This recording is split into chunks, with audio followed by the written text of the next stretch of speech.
Hello guys, welcome back to my channel Shatabdi's kitchen and blog. আজকে চলে এসেছি একটা নতুন স্ন্যাক্সের রেসিপি নিয়ে। এতদিন ধরে তোমরা অনেক কিছুই রেসিপি দেখেছো, আজকে ভাবলাম একটা স্ন্যাক্স বানিয়ে নেওয়া যাক। তো এখানে লাগবে একটুখানি চিজ, 1 কাপ ময়দা, 1 কাপ আটা, আর 1 কাপ আমি এখানে নিয়েছি দুধ, আর বাটার আর নুন নিয়েছি। তো আজকে যে স্ন্যাক্সটা আমি বানাচ্ছি এটা অনেকেই বাইরে থেকে কিনে খেয়ে থাকো, বাট আজকে এটা আমি ঘরে ট্রাই করে দেখাচ্ছি তোমাদেরকে। তো এখানে আমি সবার আগে নিয়ে নিলাম 1 কাপ ময়দা আর 1 কাপ আটা, আর একই রেশিওতে দুটোই নিতে হবে। তোমরা চাইলে এটা পুরো ময়দা দিয়েও বানাতে পারো, বাট আমি এটাতে আটাও ইউজ করেছি একটুখানি। তারপর আমি এখানে স্বাদ মতন দিলাম নুন, আর সাথে দেবো এখানে বাটার আর চিজের কম্বিনেশনটা এই জন্য এখানে দিচ্ছি বিকজ এটার যে টেস্ট হবে খেতে, এটা মানে চিজের টেস্ট আর বাটারের টেস্ট দুটোই আসবে। আর নুন একটু কমই দিলাম বিকজ বাটারেও নুন থাকে আর চিজেও অল্প পরিমাণ নুন থাকে, তো তাই জন্য আমি দুটোই মানে নুনের পরিমাণটা একটু কম রেখেছি। তো এখানে চলো চিজও দিয়ে দিচ্ছি আমি। তোমরা চাইলে যে কোনো গ্রেট করেও চিজ দিতে পারো, তো আমার কাছে চিজ স্প্রেড আছে, তো তাই জন্য আমি এটা ইউজ করছি। আর আজকে আমি যে রেসিপিটা বানাচ্ছি এই রেসিপিটার নাম হচ্ছে চিজ বাইটস।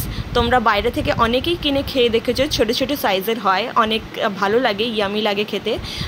চায়ের সাথে বা যে কোনো স্ন্যাক্স আইটেমে এই জিনিসটা কিন্তু খুব ভালোই যায়।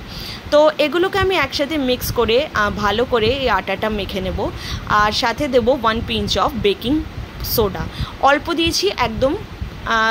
আর এরপরে আমি এটাকে জল দিয়ে না মেখে দুধ দিয়ে মাখবো, আর দুধ একবারে আমি পুরো ঢালবো না, অল্প অল্প করে আমি এখানে দুধ দিচ্ছি, যতটা লাগবে ততটা। তো দেখো আমার ডো এখানে রেডি হয়ে গেছে, আর এতটা দুধ এখনও এটাতে বেঁচে আছে 1 কাপের মধ্যে। তো চলো এবার এটার প্রসেসটা তোমাদেরকে দেখাচ্ছি। আমি অলরেডি গ্যাসে তেল বসিয়ে দিয়েছি, তো তেলটা ভালোভাবে গরম করতে হবে আগে, তো তাই জন্য ওটাকে আমি ফার্স্টে বসিয়েছি। আর এরপর আমি ডোটাকে এদিক ওদিক উল্টে পাল্টে ভালো করে বেলে নেব।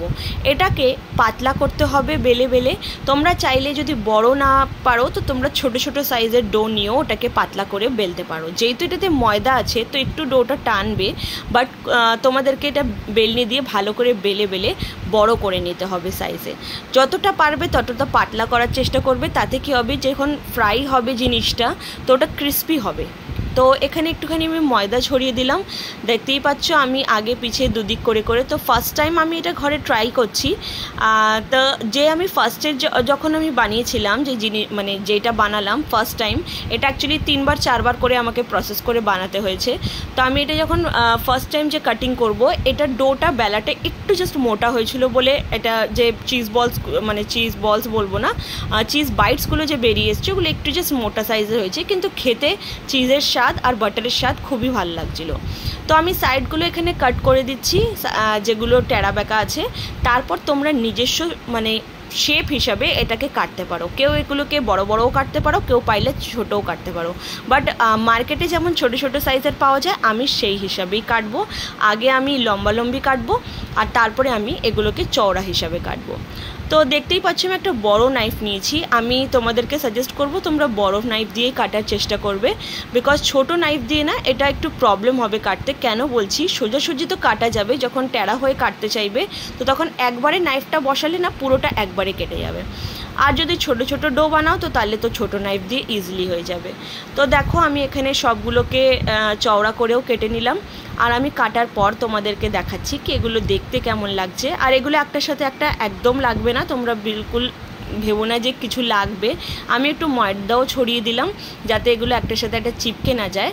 তো চলো এবার এগুলোকে ফ্রাই করি। তো এখানে দেখতে পাচ্ছ আমার তেল একদম হিট পুরো, আর এটাকে পুরো হাই ফ্লেমেই মানে তৈরি করতে হবে, কোনো লো ফ্লেম করতে হবে না। তো আমি এক ব্যাচ এখানে দিয়ে দিয়েছি। আমি যেমন বললাম ফার্স্টেরটা আমার একটু ডোটা মোটা হয়েছিল বলে, তো এই চিজ বাইটসগুলো একটু মোটা মোটা হয়েছে। সেকেন্ড টাইম একটু বেটার হয়েছে, আর থার্ড টাইম তার থেকেও বেটার হয়েছে, যেমন বাইরে পাওয়া যায় একদম পাতলা পাতলা। তো দেখো দেখতেই পাচ্ছ আমার এখানে এক ব্যাচ তো আমি অলরেডি ফ্রাই করে নিয়েছি। তো চলো আর এক ব্যাচ আমি ফ্রাই করব। আর এক ব্যাচও আমি এখানে দিয়ে দিচ্ছি। আর এগুলো না দেখতে খুবই ভালো লাগছিল, খেতেও খুব দারুণ লাগছিল, চিজের ফ্লেভার আসছিল। আমি যখন ছোটো ছিলাম না, আমি পার্সোনালি রিলায়েন্স ফ্রেশে গিয়ে স্পেশালি এই চিজ বাইটসের ডাব্বাটা উঠিয়ে নিয়ে আসতাম, আমার খুব পছন্দ ছিল। বিয়ের পরও আমি অনেকবার নিয়ে এসেছি, বাট এখন যেহেতু বাচ্চা হয়ে গেছে তো এত বেশি নিজের পছন্দটাকে সাইডেই করে দিই, বাচ্চারাই নিজেদের পছন্দের জিনিস দেখে। তো দেখো এখানে আমি সবগুলো একবারে রেডি করে নিয়েছি। আর এটা তোমরা ট্রাই করে দেখো, দেখো ক্রিস্পিও হয়েছে এটা খেতে।